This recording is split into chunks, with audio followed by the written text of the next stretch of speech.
ನಮಸ್ತೆ, ನಾನು ಕಾವ್ಯ ಹೆಗಡೆ. ಇದೀಗ ಇದನ್ನ ಪ್ರಮುಖ ಸುದ್ದಿ. ಎಚ್ಡಿಕೆಗೆ ಬಿಗ್ ಶಾಕ್. ಲೋಕಸಭಾ ಚುನಾವಣೆಯಲ್ಲಿ ಸುಮಲತಾಗೆ ಸಪೋರ್ಟ್ ಮಾಡ್ತಿದ್ಯಾ ಮಂಡ್ಯದ ಬಿಜೆಪಿಗರು. ಬಿಜೆಪಿಗೆ ಹೋಗಲ್ಲ ಅಂತ ಹೇಳ್ತಿದ್ರು ಶೆಟ್ರು, ಈಗ ಯಾಕೆ ಹೋದ್ರೋ ಗೊತ್ತಿಲ್ಲ ಅಂತ ಹೇಳಿ ಡಿಕೆ ಶಿವಕುಮಾರ್ ಅವರು ಹೇಳಿಕೆಯನ್ನ ನೀಡಿದ್ದಾರೆ. ರಾಹುಲ್ ಗಾಂಧಿ ಅವರು ಎಲ್ಲೆಲ್ಲಿ ಪ್ರಚಾರವನ್ನ ಮಾಡ್ತಾರೋ ಅಲ್ಲಲ್ಲಿ ಬಿಜೆಪಿನೇ ಗೆಲ್ಲುತ್ತೆ ಅಂತ ಹೇಳಿ ಸಿಎಂ ಹೇಮಂತ್ ಅವರು ಹೇಳಿಕೆಯನ್ನ ನೀಡಿದ್ದಾರೆ. ಬಿಹಾರದ ರಾಹುಲ್ ಗಾಂಧಿ ಅವರ ಯಾತ್ರೆಗೆ ಸಿಎಂ ನಿತೀಶ್ ಅವರು ಭಾಗಿಯಾಗಿಲ್ಲ. ಗಣರಾಜ್ಯೋತ್ಸವ 21 ಪೊಲೀಸ್ ಅಧಿಕಾರಿಗಳಿಗೆ ರಾಷ್ಟ್ರಪತಿ ಪದಕ. ಎಚ್.ಡಿ. ಕುಮಾರಸ್ವಾಮಿಗೆ ಬಿಗ್ ಶಾಕ್ ಕಾದಿದೆ. ಮಂಡ್ಯದಲ್ಲಿ ಅಂದ್ರೆ ಲೋಕಸಭಾ ಎಲೆಕ್ಷನ್ಗೆ ಮಂಡ್ಯದಲ್ಲಿ ಸುಮಲತಾ ಅವರಿಗೆ ಸಪೋರ್ಟ್ ಮಾಡ್ತಾ ಇದ್ದಾರೆ ಮಂಡ್ಯದ ಬಿಜೆಪಿಗರು ಅಂತ ಎಲ್ಲೆಲ್ಲೂ ಕೇಳ ಬರ್ತಾ ಇದೆ. ನಿಜಕ್ಕೂ ಏನದು ವಿಷಯ ಅನ್ನೋದ್ರ ಬಗ್ಗೆ ಮಾಹಿತಿಯನ್ನ ಕೊಡ್ತೀವಿ ನೋಡಿ. ಲೋಕಸಭಾ ಸಮರದ ಸೇನಾನಿಗಳ ಆಯ್ಕೆಯ ಕಸರತ್ತು ಜೋರಾಗಿಯೇ ನಡೀತಾ ಇದೆ. ಮಾಜಿ ಸಿಎಂ ಎಚ್.ಡಿ. ಕುಮಾರಸ್ವಾಮಿ ಅವರು ಬಿಡದಿ ಫಾರ್ಮ್ ಹೌಸ್ ರಾಜಕೀಯ ಚಟುವಟಿಕೆಗಳ ಪ್ರವಾಸಿ ಕ್ಷೇತ್ರವಾಗಿ ಇದೆ ಅಂತ ಹೇಳಿದ್ರೆ ತಪ್ಪಾಗಲ್ಲ. ಬಿಜೆಪಿಯ ಸರಣಿ ನಾಯಕರು ಎಚ್ಡಿಕೆ ಬಳಿ ಮದ್ದು ಪಡೆದುಕೊಳ್ತಾ ಇದ್ದಾರೆ. ಆದ್ರೆ ದಳಪತಿಗಳ ಗಟ್ಟಿ ಕ್ಷೇತ್ರ ಬೆಂಗಳೂರು ಗ್ರಾಮಾಂತರ ಹಾಗೂ ಮಂಡ್ಯ ಬಿಸಿಯನ್ನ ಮಾಡ್ತಾ ಇದೆ. ಇತ್ತ ಬಿಜೆಪಿಗಳಿಗೆ ರೆಡ್ಡಿ ಸಂಕಟ ಹೆಚ್ಚಾಗ್ತಾ ಇದೆ. ಲೋಕಸಭಾ ಎಲೆಕ್ಷನ್ ಹೊತ್ತಿನಲ್ಲಿ ಬಿಜೆಪಿ ಸಾಲು ನಾಯಕರು ದಳಪತಿ ಭೇಟಿಗೆ ಸಾಲ್ಗಟ್ಕೊಂಡು ನಿಂತ್ಕೊಂಡಿದ್ದಾರೆ. ಮೈತ್ರಿ ಆಗಿರೋ ಕಾರಣ ಮಂಡ್ಯವನ್ನ ಬಿಜೆಪಿ ಜೆಡಿಎಸ್ ಬಿಟ್ಟುಕೊಡಲಿದೆ. ಹೀಗಾಗಿ ಕಳೆದ ಚುನಾವಣೆಯ ಸಂದರ್ಭದಲ್ಲಿ ಬಿಜೆಪಿಗೆ ಸಪೋರ್ಟ್ ಮಾಡಿದ್ದ ಸುಮಲತಾ ಅಂಬರೀಶ್ ಅವರ ಮುಂದಿನ ನಡೆಯು ಏನು ಅನ್ನೋದು ಬಹಳ ಕುತೂಹಲ ಮೂಡಿಸಿದೆ. ಈ ಮಧ್ಯೆ ಸುಮಲತಾ ಅಂಬರೀಶ್ಗೆ ಬಿಜೆಪಿ ಟಿಕೆಟ್ ನೀಡಬೇಕು ಅಂತ ಮಾಜಿ ಸಚಿವ ನಾರಾಯಣಗೌಡ ಅವರು ಒತ್ತಾಯ ಮಾಡಿದ್ದಾರೆ. ಹಾಗಾದ್ರೆ ಮಾಜಿ ಸಚಿವ ನಾರಾಯಣಗೌಡ ಅವರು ಹೇಳಿದ್ದಾದ್ರೂ ಏನು ಅನ್ನೋದು ನೋಡೋದಾದ್ರೆ, ಮಂಡ್ಯದಲ್ಲಿ ಬಿಜೆಪಿಯಿಂದ 7 ಜನ ಸ್ಪರ್ಧೆ ಮಾಡಿದ್ದೆವು.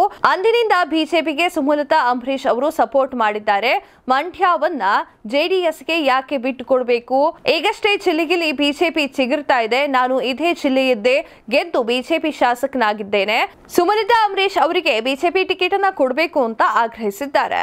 ಇನ್ನು ಮಂಡ್ಯ ಟಿಕೆಟ್ ವಿಚಾರ ಕಗ್ಗಂಟು ಮುಂದುವರೆದಿದೆ. ಈ ಸಲ ಸುಮಲತಾ ಸ್ಪರ್ಧೆ ಖಚಿತ ಅಂತ ಗೊತ್ತಾಗ್ತಾ ಇದೆ. ಹೀಗಾಗಿ ಜೆಡಿಎಸ್ಗೆ ಟೆನ್ಷನ್ ಡಬಲ್ ಆಗ್ತಾ ಇದೆ. ಈ ಬಗ್ಗೆ ಜೆಡಿಎಸ್ ನಲ್ಲಿ ಚರ್ಚೆ ನಡೀತಾ ಇದೆ. ಯುವ ಘಟಕದ ಅಧ್ಯಕ್ಷರಾಗಿರುವಂತಹ ನಿಖಿಲ್ ಕುಮಾರಸ್ವಾಮಿ ನೇತೃತ್ವದ ಸಭೆ ಆಗಿದ್ದು, ಸೋತ ಕಣದಲ್ಲಿಯೇ ಗೆಲ್ಲಲು ಕುಮಾರಸ್ವಾಮಿ ಅವರು ಅಗತ್ಯತೆಯ ಅಭಿಪ್ರಾಯವನ್ನು ವ್ಯಕ್ತಪಡಿಸಿದ್ದಾರೆ. ಆದರೆ ಕಳೆದ ಬಾರಿ ಸುಮಲತಾ ಪರವಿದ್ದ ಅನುಕಂಪ ನಿಖಿಲ್ ಪರ ತಿರುಗಿದೆ ಅನ್ನುವಂತಹ ಅಭಿಪ್ರಾಯ ಕ್ಷೇತ್ರದಲ್ಲಿ ಎದ್ದು ಕಾಣಿಸ್ತಾ ಇದ್ದು, ನಿಖಿಲ್ಗೆ ಮತ್ತೆ ಕಣಕ್ಕಿಳಿಸಲು ಎಚ್ಡಿಕೆ ಅವರು ಪ್ಲಾನ್ ಅನ್ನ ಮಾಡಿದ್ದಾರೆ.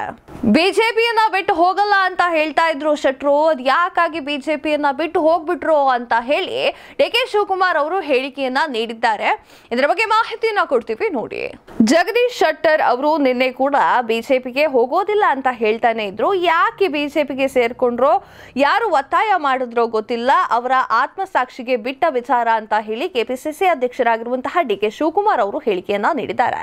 ವಿಧಾನ ಪರಿಷತ್ ಸದಸ್ಯ ಜಗದೀಶ್ ಶೆಟ್ಟರ್ ಅವರು ಮತ್ತೆ ಬಿಜೆಪಿ ಸೇರ್ಪಡೆ ವಿಚಾರವಾಗಿ ಮಾಧ್ಯಮಗಳು ಕೇಳಿರುವಂತಹ ಪ್ರಶ್ನೆಗೆ ಕೆಪಿಸಿಸಿ ಕಚೇರಿಯ ಬಳಿ ಪ್ರತಿಕ್ರಿಯೆ ನೀಡಿರುವಂತಹ ಶಿವಕುಮಾರ್ ಅವರು, ಬಿಜೆಪಿಗೆ ವಾಪಸ್ ಬರುವಂತೆ ತನ್ನ ಕ್ಷೇತ್ರದ ನಾಯಕರು ಕಾರ್ಯಕರ್ತರ ಮೂಲಕ ಆಹ್ವಾನ ಮಾಡಲಾಗ್ತಾ ಇದೆ ಅಂತ ಶೆಟ್ಟರು ಅವರು ನಿನ್ನೆ ನನಗೆ ಮಾಹಿತಿಯನ್ನ ನೀಡಿದ್ರು. ಕಾಂಗ್ರೆಸ್ ಪಕ್ಷ ನನಗೆ ರಾಜಕೀಯವಾಗಿ ಮರುಜೀವ ಕೊಟ್ಟಿದೆ, ಹೀಗಾಗಿ ಬಿಜೆಪಿಗೆ ಹೋಗೋದಿಲ್ಲ ಅಂತ ಹೇಳಿದ್ರು.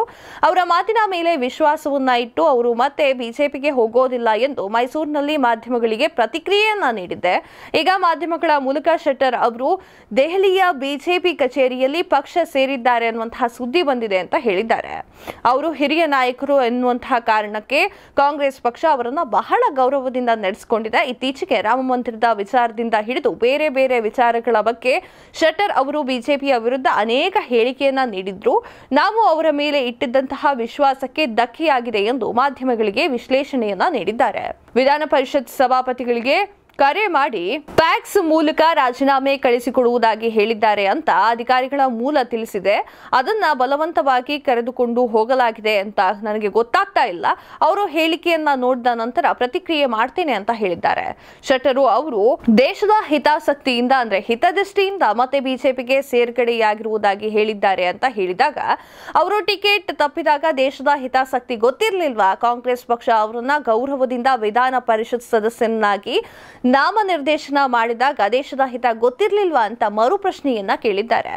ಅವರಿಗೆ ಆಮಿಷ ಒಡ್ಡಲಾಗಿದೆಯಾ ಅಂತ ಕೇಳಿದ್ರೆ ಈ ವಿಚಾರವಾಗಿ ಅವರೇ ಹೇಳಬೇಕು. ಕಾಂಗ್ರೆಸ್ ಪಕ್ಷ ಅವರನ್ನ ಬಹಳ ಗೌರವದಿಂದ ನಡೆಸಿಕೊಂಡಿದೆ.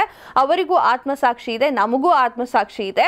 ಕಾಂಗ್ರೆಸ್ ಪಕ್ಷದ ಕಾರ್ಯವೈಖರಿಯೇ ಬೇರೆ, ಬಿಜೆಪಿ ಪಕ್ಷದ ಕಾರ್ಯವೈಖರಿಯೇ ಬೇರೆ. ಕೆಪಿಸಿಸಿ ಅಧ್ಯಕ್ಷನಾಗಿ ನಾನು ಅವರಿಗೆ ಬಿ ಫಾರ್ಮ್ ಕೊಟ್ಟಿದ್ದೇನೆ. ನನಗೆ ಅವರು ರಾಜೀನಾಮೆ ಪತ್ರ ಇನ್ನೂ ಕೂಡ ತಲುಪಿಲ್ಲ ಅಂತ ಹೇಳಿದ್ದಾರೆ. ಸಂಘ ಪರಿವಾರದ ನಂಬಿಕೆ ಅರ್ಹರಲ್ಲ ಅಂತ ಭಾವಿಸ್ತೀರಾ ಅಂತ ಕೇಳಿದಾಗ ಎಲ್ಲಾ ವಿಚಾರದಲ್ಲೂ ಈ ರೀತಿ ತಳುಕು ಹಾಕುವುದು ಸರಿಯಲ್ಲ. ಸಂಘದವರು ಅವರ ಕೆಲಸವನ್ನ ಅವರು ಮಾಡ್ತಾರೆ, ರಾಜಕಾರಣಿಗಳು ನಮ್ಮ ಕೆಲಸವನ್ನ ನಾವು ಮಾಡ್ತೇವೆ. ಸಂಘಕ್ಕೂ ಇದಕ್ಕೂ ಯಾವುದೇ ಸಂಬಂಧವನ್ನ ಕಲ್ಪಿಸಬೇಡಿ. ಸಂಘ ಪರಿವಾರದವರಾಗಿದ್ರೆ ಬಿಜೆಪಿ ತೊರೆದು ಕಾಂಗ್ರೆಸ್ಗೆ ಸೇರ್ತಿದ್ರ ಶೆಟ್ಟರ್ ಅವರು ರಾಜಕಾರಣಿ ಅವರನ್ನ ಸಂಘದವರು ಅಂತ ಯಾಕೆ ನೋಡ್ಲಿ ಅಂತ ಪ್ರಶ್ನೆಯನ್ನ ಮಾಡಿದ್ದಾರೆ. ಲಕ್ಷ್ಮಣ್ ಸವದಿ ಅವರು ಶೆಟ್ಟರ್ ಅವರ ಜೊತೆಯಲ್ಲೇ ಪಕ್ಷಕ್ಕೆ ಬಂದಿದ್ದು ಅವರನ್ನಾದರೂ ಉಳಿಸ್ಕೊಳ್ತೀರಾ ಅಂತ ಪ್ರಶ್ನೆಯನ್ನ ಕೇಳಿದಾಗ ಶೆಟ್ಟರ್ ಅವರು ಯಾಕೆ ಹೋಗಿದ್ದಾರೋ ಅದು ಬೇರೆ ವಿಚಾರವಾಗಿದೆ. ಉಳಿದಂತೆ ಬೇರೆ ಯಾರು ಕೂಡ ಬಿಜೆಪಿಗೆ ಹೋಗುವುದಿಲ್ಲ. ಶೆಟ್ಟರ್ ಅವರನ್ನ ಜನ 35,000 ಮತಗಳಿಂದ ತಿರಸ್ಕರಿಸಿದ್ರು. ನಾವು ಅವರನ್ನ ಗೌರವಯುತವಾಗಿ ನಡೆಸಿಕೊಂಡು ಪರಿಷತ್ನ ಸ್ಥಾನವನ್ನ ಕೊಟ್ಟಿದ್ದೇವೆ. ಮಿಕ್ಕಿದ್ದು ಅವರ ಆತ್ಮಸಾಕ್ಷಿಗೆ ಹಾಗೂ ಜನರಿಗೆ ಬಿಟ್ಟಿದ್ದು ಅಂತ ತಿಳಿಸಿದ್ದಾರೆ. ರಾಹುಲ್ ಗಾಂಧಿ ಅವರು ಎಲ್ಲೆಲ್ಲಿ ಪ್ರಚಾರವನ್ನ ಮಾಡ್ತಾರೋ ಅಲ್ಲಲ್ಲಿ ಬಿಜೆಪಿ ಗೆಲ್ಲುವುದು ಶತಸಿದ್ಧ, ಬಿಜೆಪಿ ಪಕ್ಕ ಅಲ್ಲಲ್ಲಿ ಗೆಲ್ಲುತ್ತೆ ಅಂತ ಹೇಳಿ ಸಿಎಂ ಹಿಮಂತ್ ಅವರು ಹೇಳಿಕೆಯನ್ನ ನೀಡಿದ್ದಾರೆ. ಹಾಗಾದ್ರೆ ಏನೆಲ್ಲ ಮಾಹಿತಿಯನ್ನ ನೀಡಿದ್ದಾರೆ ಅನ್ನೋದ್ರ ಬಗ್ಗೆ ನೋಡ್ಕೊಂಡು ಬರೋಣ ಬನ್ನಿ.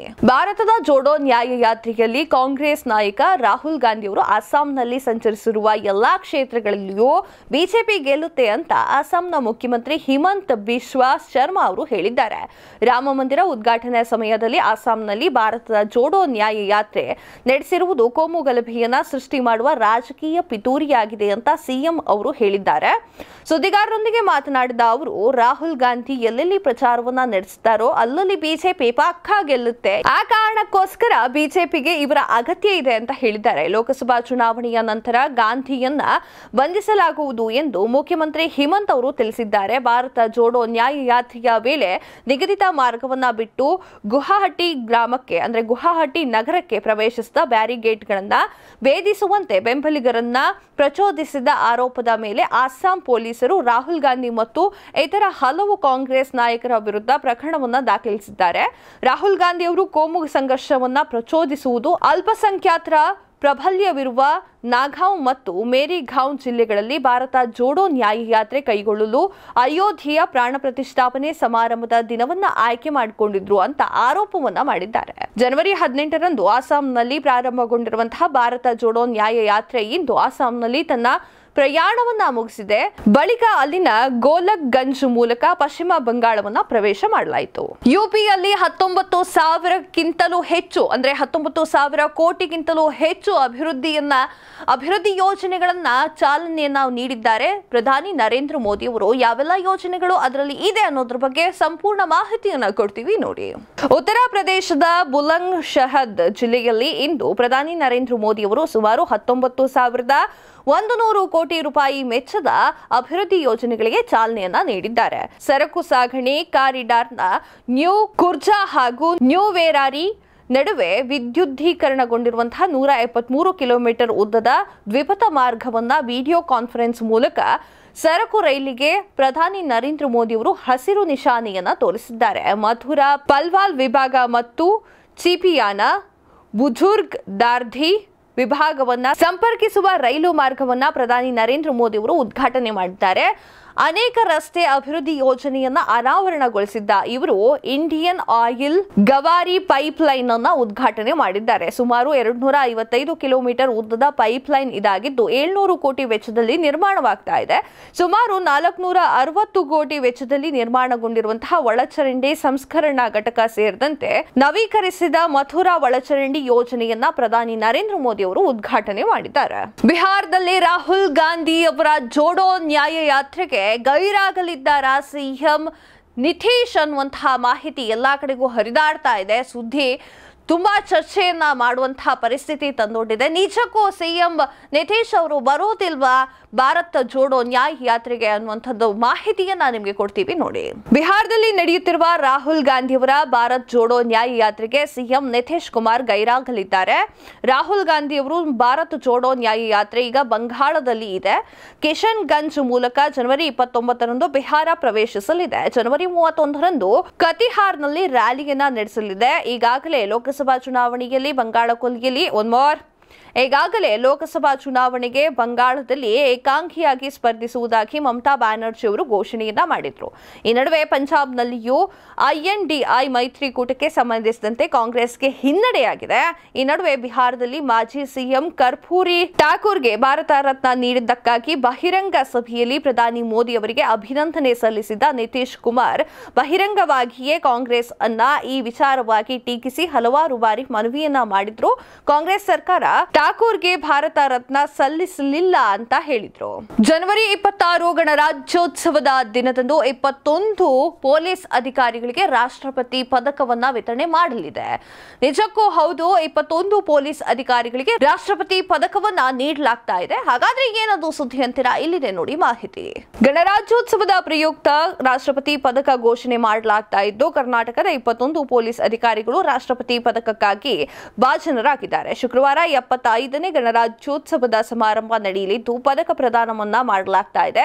ವಿಶಿಷ್ಟ ಸೇವಾಗಾಗಿ ADGP ಸೌಮೇಂದ್ರ ಮುಖರ್ಜಿ ಹಾಗೂ DYSP ಸುಧೀರ್ ಮಹಾದೇವ್ ಹೆಗ್ಡೆ ರಾಷ್ಟ್ರಪತಿ ಪದಕ ಘೋಷಣೆಯಾಗಿದೆ. ಗಮನಾರ್ಹ ಸೇವೆಯನ್ನ ಗುರುತಿಸಿ ಪೊಲೀಸರು ರಾಷ್ಟ್ರಪತಿ ಪದಕವನ್ನ ಘೋಷಣೆ ಮಾಡಲಾಗಿದೆ.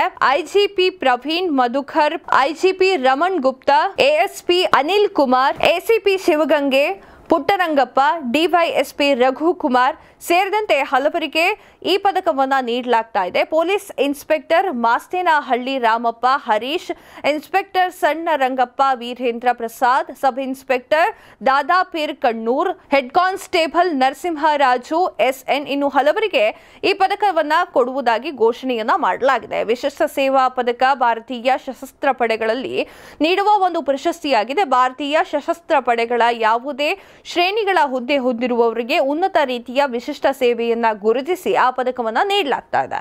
ಮಾಲಿಯಲ್ಲಿ ಚಿನ್ನದ ಗಣಿ ಕುಸಿದಿದೆ, 70 ಸಾವಾಗಿದೆ. ನಿಜಕ್ಕೂ ಏನಾಗಿದೆ, ಅಲ್ಲಿ ಏನಾಯ್ತು, ಯಾಕಾಗಿ ಆ ಗಣಿ ಕುಸಿತು ಅನ್ನೋದ್ರ ಬಗ್ಗೆ ಸಂಕ್ಷಿಪ್ತ ಮಾಹಿತಿಯನ್ನ ಕೊಡ್ತೀವಿ ನೋಡಿ.